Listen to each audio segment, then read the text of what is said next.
Hey everybody, Graz here. I'm going to do my September wrap up. And while I do that, you all get to look at the Dot's artwork because she is awesome and we all know it. Okay. So I guess what I'll do is I will go from lowest rated to best. I'll just say the book, the author, and the rating. And if you want to know any more or want me to do like a dedicated video, then I will do that. So here we go. I had 2 DNFs last month. Norwegian Wood by Haruki Murakami. I did a video on that. I DNF'd it because he's a pervert. And he puts underagers having sex with adults, and I'm not dealing with that anymore. And the other one I DNF'd was Villette by Charlotte Bronte. There's too much French. There's just too much French for me. It's like large swaths of paragraphs, and I don't know French, and I don't want to have to look to the back to read what it means. It takes away from the story. So, done. Okay. And then I read one nonfiction book, Grace, A Story of Grace Kelly by James Spade or Spada. Most of the biographies or autobiographies I just give 5 stars, or I guess it's a 10 on my rating, because you can't really grade somebody's life. But okay, now into the books that I finished that were fiction that I gave ratings to. First up, we have To the Far Blue Mountains by Louis L'Amour.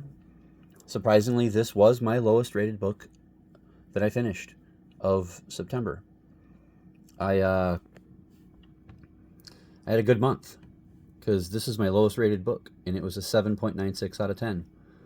So it's pretty good. Up next, we had Eyes of Prey by John Sanford. I'm going to do a little mini micro review of this soon, so look for that. That was an 8.01. Then Alone No More by Chris Philbrook. This is in the Adrian's Undead Diary. You're going to hear this name a few more times here because I had an omnibus and it included the first 4 books, and I read it all in September. But Alone No More by Chris Philbrook, that was an 8.07. It's about zombies. Then we have Dark Recollections by Chris Philbrook, another one in the same series, 8.15. Then we had Venture Below by Taylor Ann Wright. This was one of my Fall of the Indies books where I read independent authors. This was given to me by Jay at Faceless Book Reviews, and it was an 8.18 out of 10. Then we had a 1975 book, the only one I finished in September, The Snow Tiger by Desmond Bagley.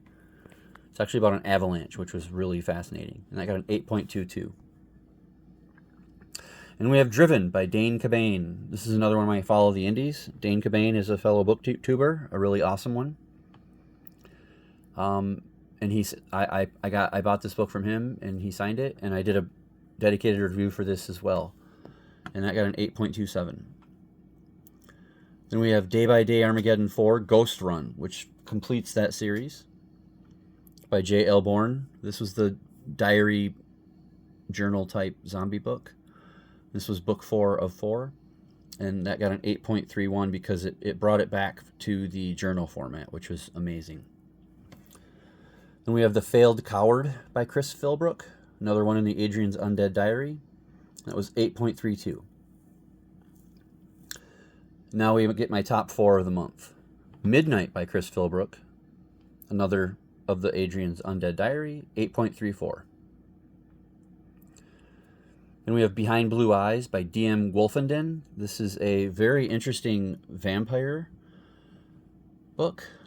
Changes the lore some, and it's also part of my Follow the Indies, which I really appreciate. Which I really did enjoy this, and I can't wait for him to write another one because it kind of ends on a cliffhanger of a sort, and that was an 8.38.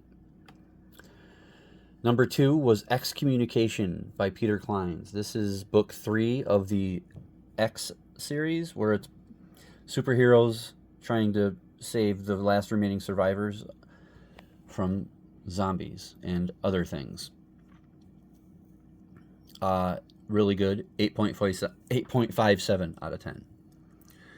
And finally, the best book I read last month, or I guess what we're going to call Book of the Month, is Sackett's Land by Louis L'Amour. This is book 1 of the Sackett series.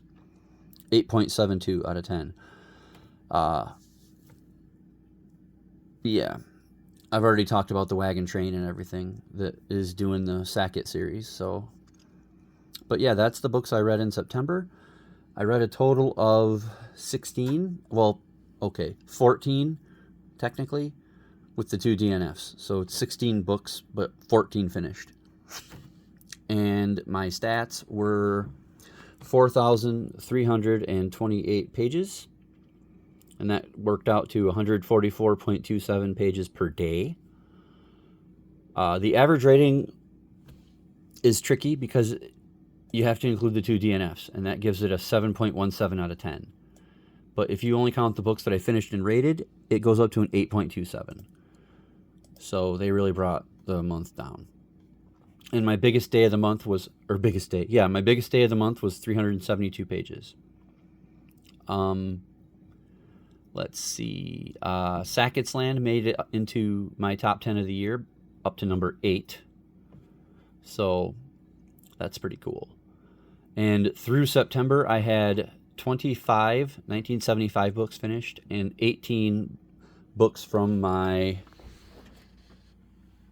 shelf, my Read What You Own shelf, which is all of these. So that's my September wrap-up. Let me know if you want me to do further reviews on any of these books that I already haven't. And I will see you next time. I'll see you all down the road reading more.